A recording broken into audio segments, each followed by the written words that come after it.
Boa noite, tudo bem? Estamos aqui mais uma vez nesse projeto Consulta 3S Saúde, Sono e Sorriso.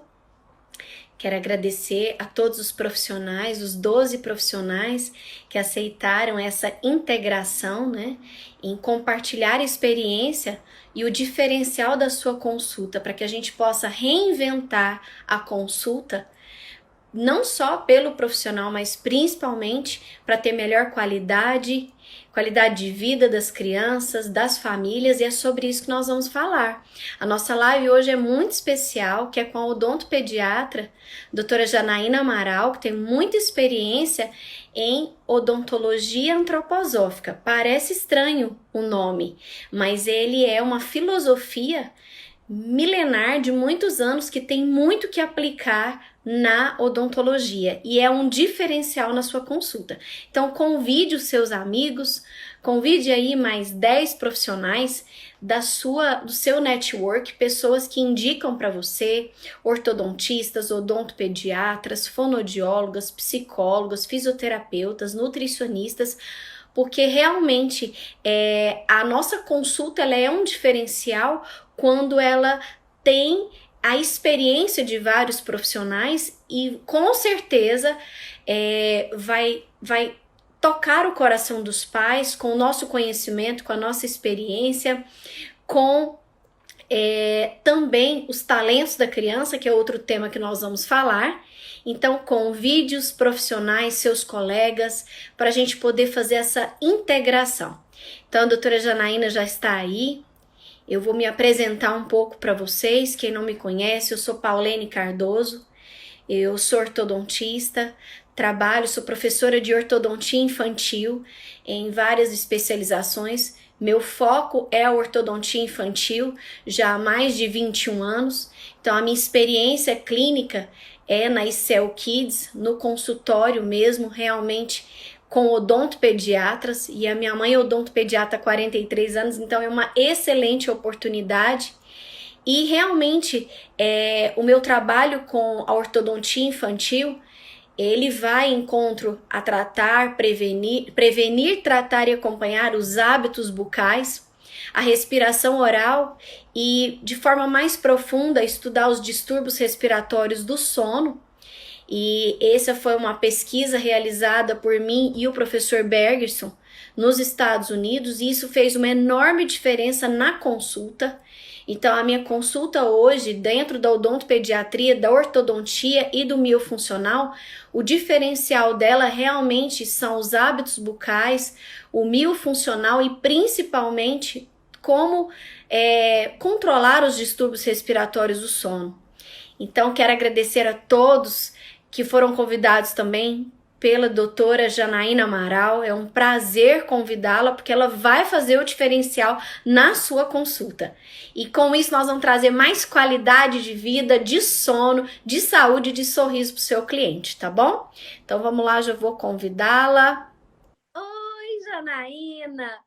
Tudo Olha, bem? eu não conheço a Janaína pessoalmente, mas assim que tiver uma oportunidade, eu quero estar em São Paulo para dar um abraço, ou em Valinhos para dar um abraço na professora Patrícia Faro, que é fonoaudióloga, que é uma grande inspiradora para nós. E quem me apresentou a Janaína, a doutora Janaína Amaral, esse sorrisão foi a doutora Patrícia Faro.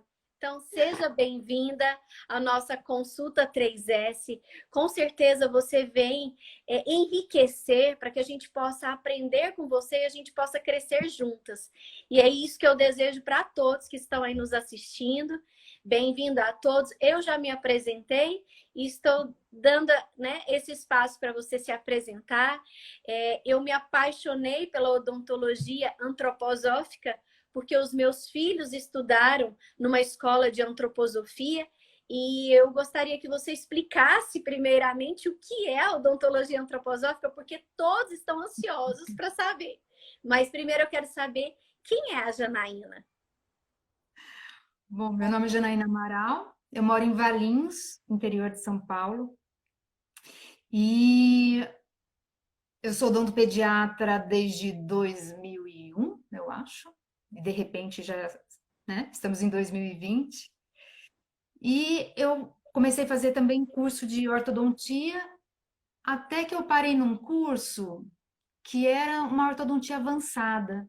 E eu estava vendo, aprendendo um dispositivo que mantinha a mandíbula para frente, cimentado, fixo. E eu falei, meu Deus, não é isso que eu quero. O que eu quero é descobrir por que que essa mandíbula está para trás.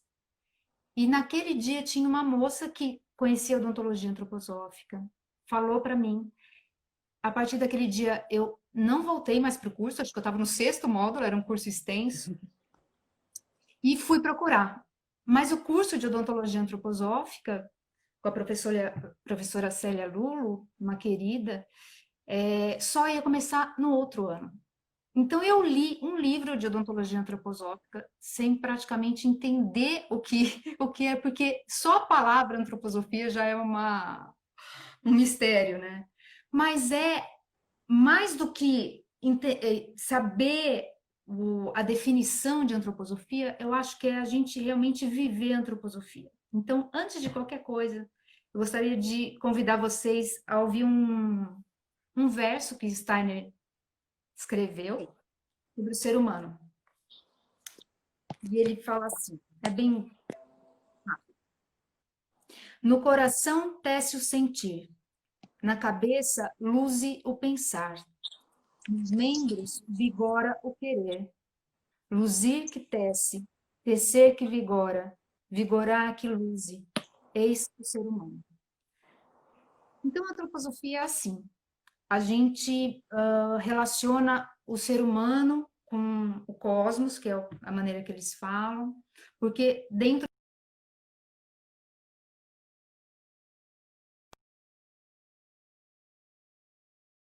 um olhar que é o olhar do filósofo, que vê além do que se apresenta. Então, quando um paciente chega no seu consultório, ao invés de você colocar um rótulo, você tira o rótulo e começa do zero. Começa olhando as características através da anamnese, que é super importante. Então, a consulta antroposófica, ela é extensa, porque a gente vai desvendando mesmo, descobrindo o que aquele ser está trazendo para a gente. E é claro que a gente parte a partir da queixa do paciente, mas quando ele traz a queixa, a gente já pega uma linha de pensamentos. E a intenção é trazer o equilíbrio. Então, nós atendemos muitas crianças, adolescentes e famílias. Eu acho que é o maior foco de todas nós que estamos aqui. Quando eu venho da linhagem de estudo da minha mãe, que há 43 anos é odontopediatra, então ela sempre teve muito cuidado em conhecer a criança mais profundamente. Então, sempre fez perguntas poderosas. E quanto mais experiência ela tem, eu fui observando que as perguntas, elas não norteavam somente a histórica de doença ou de somente saúde, mas principalmente a saúde comportamental, emocional da criança.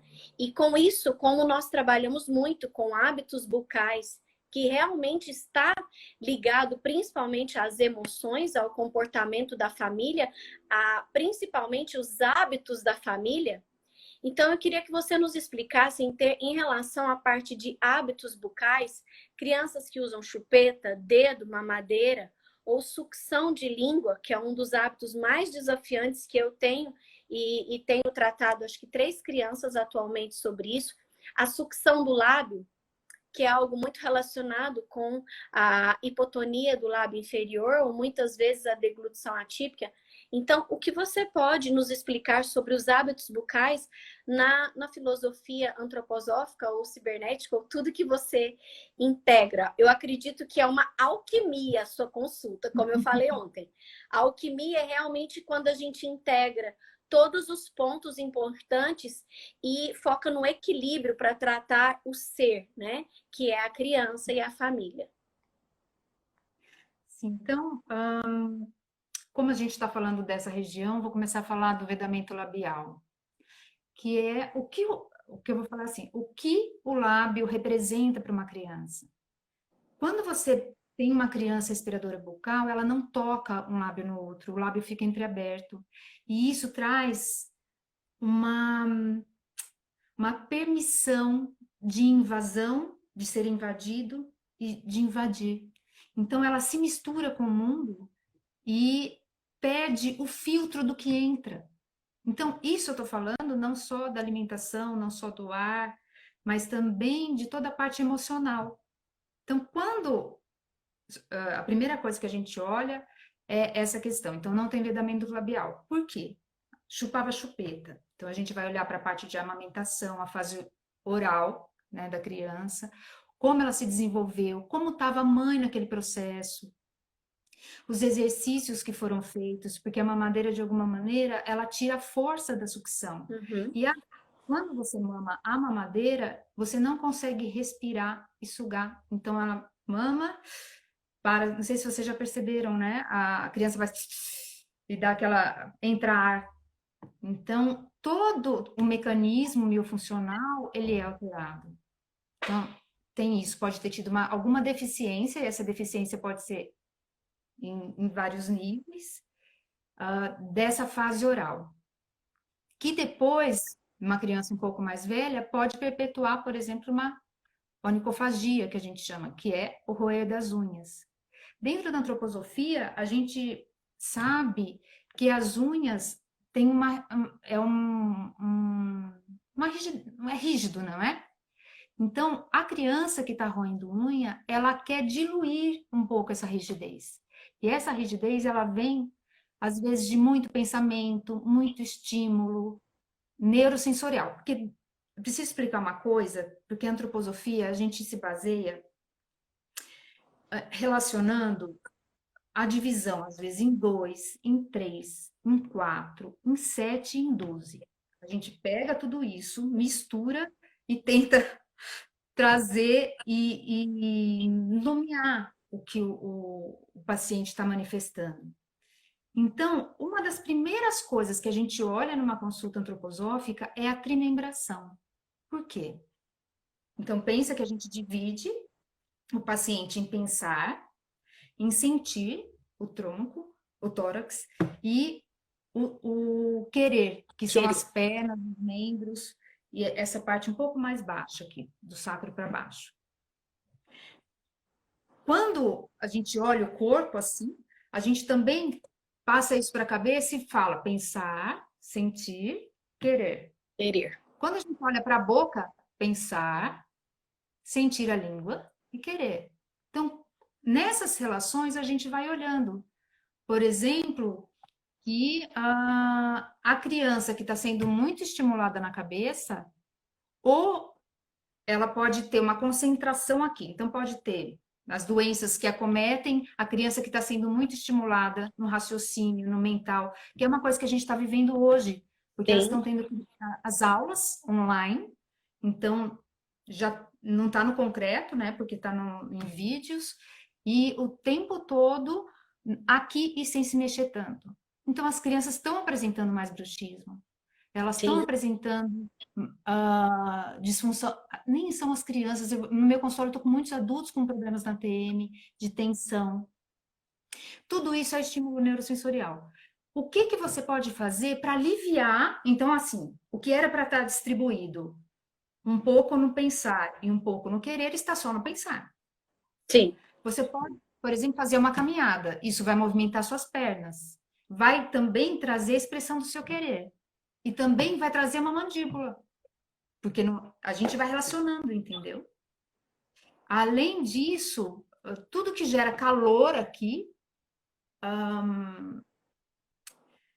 por exemplo, quando a criança tem febre, né? Tá num processo febril e aqui tá quente, 38 de febre. Se você fizer um escalda-pés e trouxer o calor para o pé, acontece um equilíbrio no seu corpo, a temperatura baixa e você consegue que o efeito dessa febre seja curativo.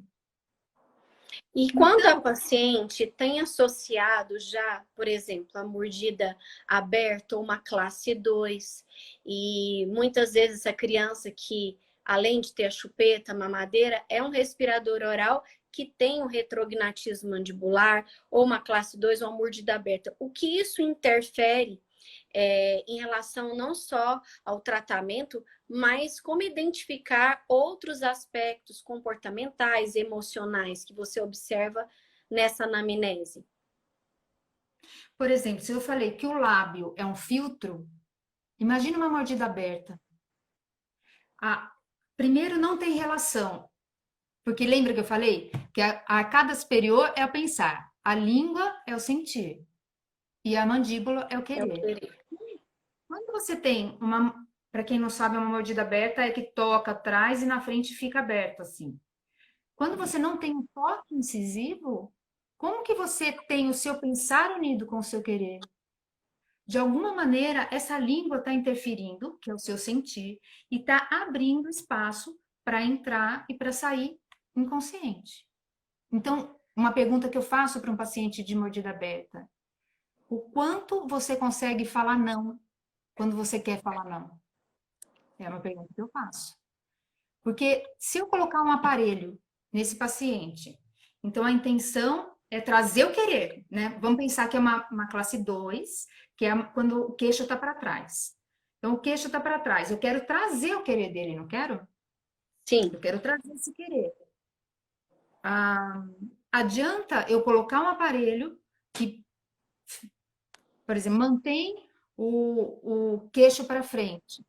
Se eu não trabalhar as pernas dele, o querer dele, o trazer da vontade dele, porque muitas vezes essa criança, principalmente as que têm mordida profunda, elas nem sabem que elas têm querer, porque o Ah, não pensamento, sabem. não sabem. O pensar, a mordida profunda é quando os dentes de cima cobrem os de baixo. Então, a pessoa sorri e você nem vê os dentes de baixo. Você não vê o querer. E o pior disso tudo, aquele paciente, aquela criança ou aquele adulto, ele não sabe que tem querer. Ele acha que está tudo bem. Como que ele lida com isso? Ele justifica. Então ele usa o pensar. Ele tem 1 milhão de argumentos. Normalmente são pessoas extremamente inteligentes. E eles vão justificando, não, mas é porque o outro precisa mais. Não, é porque eu nem queria tanto assim. Quando tem outra coisa que eu vejo muito no consultório, os dentes ainda, os incisivos superiores inclinados para trás, porque o lábio está fazendo uma pressão para trás, eu não posso me mostrar. Então, o lábio, do mesmo jeito que ele deixa permeável, né, e se permite que o outro invada e fica nessa troca com o mundo, sem filtrar, sem escolher o que vai entrar. Peraí, me perdi. Estava falando dos incisivos lingualizados. Atrás. Então, o quanto essa criança está querendo se proteger e se esconder do mundo. Você olha a criança que tem uma inclinação dos incisivos para trás, muitas vezes a escovação também não é boa, principalmente na faixa dos 8, 9 anos, que eles entram com o cabelo assim, né? Ou os Sim. adolescentes entram num momento assim. Eu tô com vários adolescentes com cabelo bem que se esconde. Aí você olha, a escovação não está boa, os dentes estão inclinados para dentro. Então, o quanto esse paciente quer se esconder do mundo, o quanto ele não quer ser visto.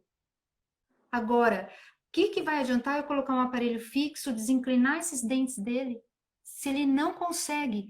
Então, o movimento ortodôntico, eu coloco o aparelho no meu consultório e há um tempo já eu tenho trazido também o que os dentes dele estão querendo falar. Porque se eu fizer o movimento só no corpo físico, o que vai acontecer com o etérico, com o astral e com o eu, se ele não acompanhar? Eu vou tirar esse aparelho e os dentes vão voltar. Aí é Porque a recidiva, né? a recidiva. Então, quando eu faço um movimento, por exemplo, agora eu vou dar um exemplo mais específico, que é olhando para essa região aqui, que é um estudo da psiconeurodontologia, que foi um curso apaixonante que eu fiz também. Vamos supor que os dois dentes daqui são inclinados para trás e os dois laterais estão arrebitados para frente. Isso, então, vamos lá. O lado direito é o lado do pai, tá? É o lado da razão, do yang. O lado esquerdo é o lado da mãe, do yin e da emoção. Mas isso dá para, né, desmembrar de muitas maneiras. Quando você tem um lateral... Ah, bom, então esse é a função pai, é o lado direito. E do lado, o dente lateral 12 é você em relação ao seu pai. O dente 21, que é o incisivo esquerdo, é a função mãe. A gente fala função porque ela representa várias coisas. E o lateral, o 22, que é do lado desse grandão, você em relação à sua mãe. Então, quando a gente vê os dois incisivos centrais,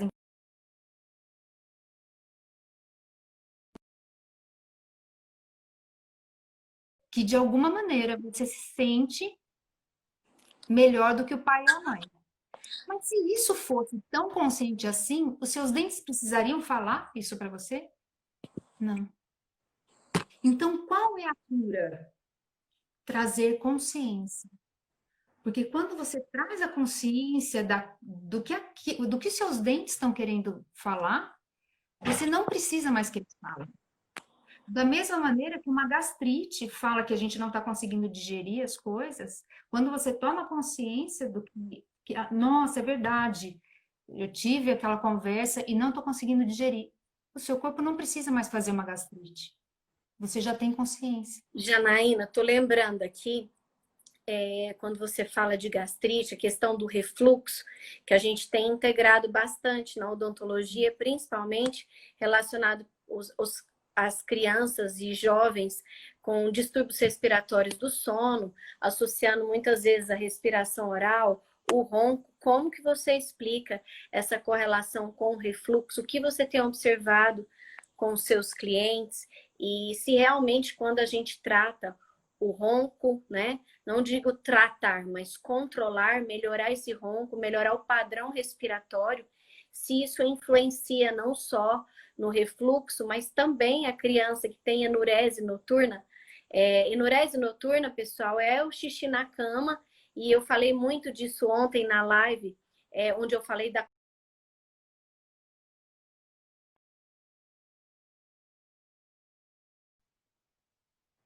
temos observado essa associação. E na ficha clínica, onde eu já adaptei depois que fiz o curso com o professor Bergs nos Estados Unidos, ele é um grande pesquisador do sono e eu coloquei na minha ficha clínica odontológica se ele tem a enurese noturna. E é impressionante, quando eu fiz essa pergunta, como apareceram crianças que fazem xixi na cama com 5, 6, 9 anos de idade. E quando eu trabalhei a terapia ortodôntica, ortopédica, miofuncional, eu observei que com alguns aparelhos, quando melhorava a posição lingual, né, aquela língua que era baixa, sempre baixa, respirador oral, quando ele levou a língua, que correlação que existe com a termorregulação, qual é a relação que existe, porque essas crianças pararam de fazer xixi na cama. E não quer dizer, gente, ela agora tem um aparelho que parou de fazer xixi na cama. Não é isso. É a correlação mesmo com o respirador oral, a criança que ronca, muitas vezes tem apneia e até mesmo o bruxismo, porque essa criança ela tem dificuldade de respirar ou muitas vezes tem um retrognatismo mandibular. Quando ela melhora o padrão respiratório, quando ela tem realmente esse distúrbio respiratório do sono, ele pode estar associado com bruxismo. Então, qual é a correlação que você observou com as suas crianças, com o seu tratamento? Tá, vamos elaborar aqui agora, vamos pensar juntas. Mas dentro da antroposofia, a fase que acontece a sucção, que é a fase oral, que está mamando, é um momento que a criança não controla o xixi. Então, ela mama e o xixi sai, não existe controle. Uhum. Quando tem alguma alteração nessa fase, de novo, voltamos para o oral, isso se perpetua. Então, a Quando gente tem pode... alteração na fase oral. Exatamente. Então, por exemplo, né, mamou muito pouco no peito, não fez os exercícios. Ou, gente, às vezes nem é a questão de amamentar, porque às vezes a gente amamenta tão correndo que que a parte emocional não foi nutrida. Então, teve alguma disfunção nessa parte e de alguma maneira está se perpetuando. Olhando para outras coisas que eu também questiono no consultório, a enurese noturna tem a ver com insegurança e medo e sentimento de abandono. Então, é uma pergunta que eu faço. Ela tem medo? Como funciona? Como é o sono dela? O que mais que você perguntou em relação ao bruxismo? Em relação ao ronco, à apneia, você observou já essa correlação? Então, o ronco, eu sempre pergunto se ronca quando está de lado ou só quando está de barriga para cima, quantas vezes por semana isso acontece? E Uhum. normalmente eu vejo muita associação com adenoide e o bruxismo muitas vezes associado. O bruxismo eu acredito que são quatro etiologias. Uma é uma parte genética, outra parte refluxo, né? Porque é uma solução do organismo, quando tem um movimento, diminui o refluxo. O, a questão respiratória, então, eu pergunto, quando está de nariz entupido, você percebe se range mais? E a parte de ansiedade. Então, são isso. Fora isso, tem daí uma outra linha que eu acredito que quando você não pode expressar a sua raiva, a gente contém a raiva aqui. Então, se você pensar alguém com raiva, fala, que raiva? Não, você não prende os dentes? Sim, Quando, quando você vamos supor, você está numa situação que você não pode expressar. Só que você nem sabe que teve raiva, porque é isso. Você só manifesta no corpo o que está inconsciente. Então você nem sabe que ficou com raiva, você justifica. Ah, porque aquela situação era assim mesmo, não tinha jeito. Só que você segura essa raiva aqui. Quando você só segura e acha, você não faz nada com aquilo, você só segura, você tem apertamento. Então você tem apertamento e tem dor nesse triângulo aqui, porque de alguma maneira você quer controlar o que você está sentindo. Quando você range os dentes, isso eu aprendi na psiconeurodontologia. Quando você range os dentes, eu acho que vou ter que explicar um pouquinho além. Porque assim, ó, os cristais de hidroxiapatita são cristais que trazem memórias, como um arquivo de computador. Então, vamos supor, a gente vamos olhar os nossos dentes, temos um arquivo de memórias. E a memória dos nossos ancestrais, de tudo que eles viveram, de tudo que é genético, né? Quando você precisa fazer um exame de DNA, você não pega um dente e não tá lá nossas informações. Tudo isso está nesses cristais e nos dentes. Então, os nossos padrões, as imagens que a nossa família carrega, do que é ser mulher, do que é ser uma boa profissional, do que tudo isso está armazenado nos dentes. E cada dente tem uma representação, da mesma maneira que eu estava explicando da função pai, em relação ao pai. Todos os dentes têm sua representação, tem uma informação. Quando você passou por uma situação de raiva, não sabe que ficou com raiva, mas você precisa fazer alguma coisa com aquilo, então a imagem fica assim. Eu não dou conta de ser quem eu sou, sentir essa raiva com os padrões que a família me traz. Então, eu destruo os padrões. Eu desgasto os meus dentes. cristais de hidroxiapatita. Porque se eu destruir, eu não tenho mais comparação. Porque quando você quer ser você mesmo e tem um padrão familiar aqui, se você quer fazer diferente, dá um sentimento de traição da sua árvore e de não pertencimento. E isso é muito importante para a gente, né? Está dentro das leis de o pertencimento. Então, a gente acaba desgastando, então a gente faz um movimento e também tem uma terapia do Patchwork, que é uma terapia de autoconhecimento, que a defesa do poder, ela quer fazer alguma coisa. Então, é uma defesa, e você quer. Eu falo que é da fazeção. Você cria várias estratégias, faz para não olhar para a dor, que é uma vulnerabilidade.